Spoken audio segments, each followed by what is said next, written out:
It's a very brave book in the sense that for a journalist to be writing like this and putting years of work together with a lot of research, which raises a lot of issues, is, as I say, terribly, terribly brave.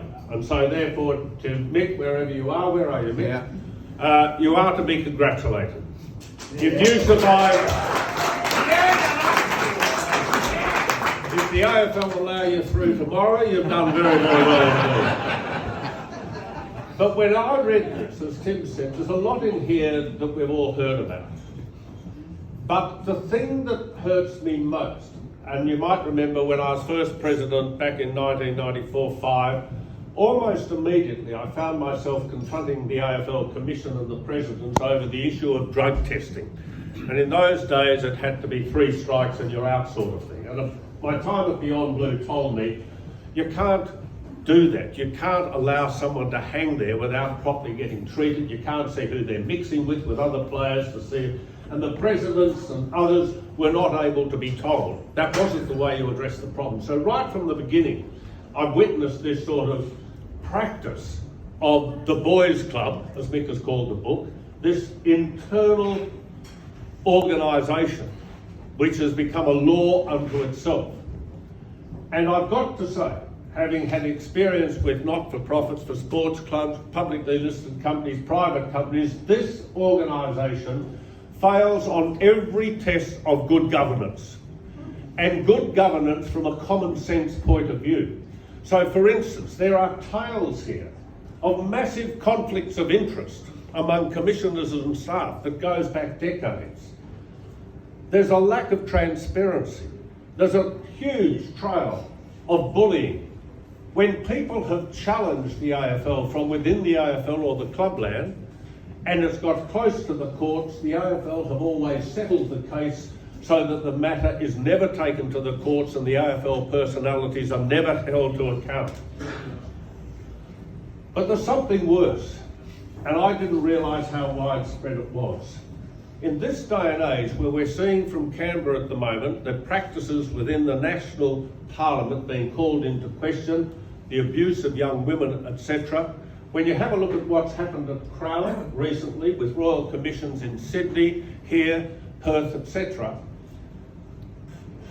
the treatment of the AFL in terms of their respect policy is totally different from the written word. There have been women there who have been abused year after year after year, and the way the AFL has sought to resolve it is to cover up, to get people to sign confidentiality agreements to shut them up.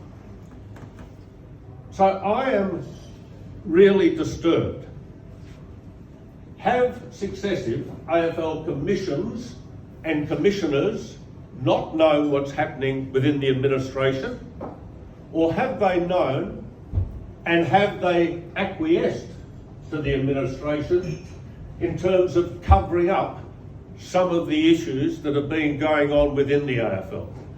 Now, Andrew Demetrio, a reasonable gentleman, I always thought in the nicest way possible, was a thug. A thug. And it's no wonder when he was hauled before the Royal Commission in Sydney on Crown that he didn't understand what good governance was all about. Because they don't practice good governance in the AFL. As I said, they're a law unto themselves. And that has got to stop. This book should be read by every president and chairman and every CEO, not only of the AFL, but of any organisation.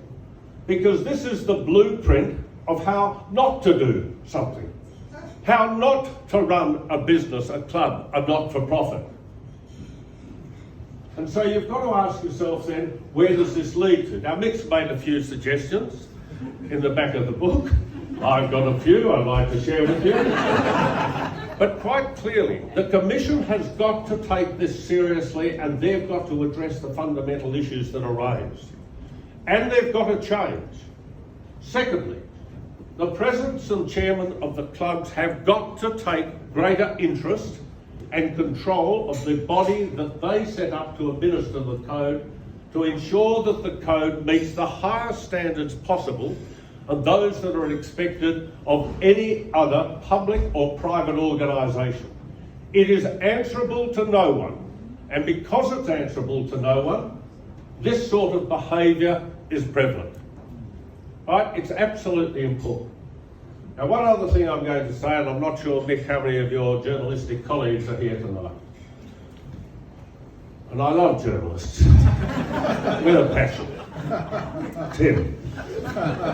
But the reality is this: there are no more journalists covering AFL football than there are covering federal, state politics, the economy and finance combined.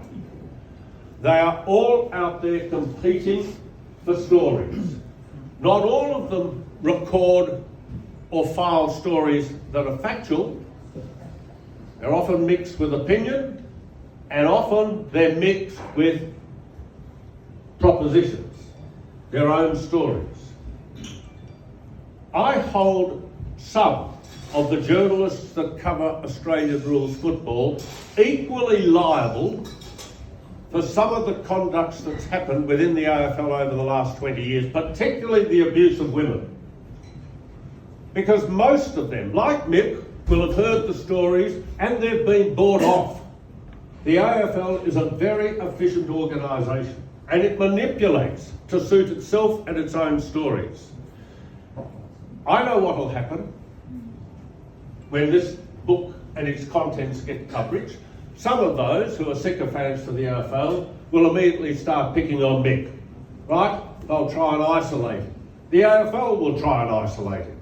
That will only confirm in your minds and mine that the AFL are not transparent. They're not prepared to address the issues that are contained in this book. Now, I've said to a journalist today, whom I've never met before, so always a risk. I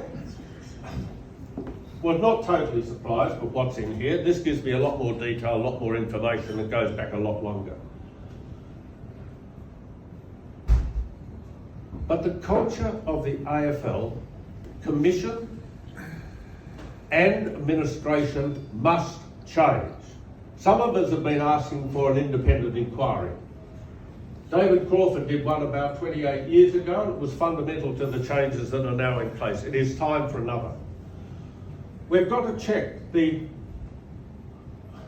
professionalism of some of the commissioners. We've got to ask ourselves about the people who are leading the AFL. There's got to be succession plans. You've got to ask yourself, do we want another person from the culture going to the top of the AFL, or should we be actually employing a CEO to run the organisation given the size of the business? And the thing that upsets me most is that the HR department, where a lot of these victims have gone initially, have not acted on behalf of the individual. They've acted to secure the so-called silence of the victim to protect the code itself. So to that end, the code is rotten, because it exists for the very wrong reasons when it should be the leader in the community. So speaking to this journalist today, I have said to that person that if any of those women who have been abused by the AFL in recent times, and some of them are in a very sick condition because of what's happened, if any of them want to talk to me, I will speak to them, and for the next 2 years that I represent Hawthorn on the commission or president to the commission, I will do everything I can to make sure what has happened to those women never happens again. And I'll work with my presidents to bring about cultural change that you can see. Now, Sue Alberti is here, and you all know the leading role she's taken with women's football and Western Bulldogs, etc. And Sue knows what it's like to be a woman in the men's club, right? She's been pushed, shoved, sat upon from a reasonable height, but she always gets back and fights.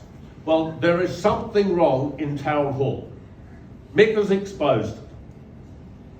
It can't stop here. And just because the AFL tonight, today, tomorrow are dealing with the code and the pandemic, there's something even more important at stake. And that's the quality of service that they give not only to their own people, but to their clubs and community as a whole. So I am very pleased to have been asked to launch this book. As I say, I do not many, because I don't get the opportunity to read them before I do it. I won't launch unless I've read them. But it's disturbing. It's confronting. This should not be the end. This should be the start of major reform of the AFL and the way it is ministered. Yeah. And if that happens, then credit, and a great deal of the credit will go to your courage in writing this book. It gives me great pleasure to launch Boys of the Club, but I've got all your names and numbers, because you've all signed in. I'm going to follow you up, and we'll see where we get to over the next 2 years. So Tim, thank you.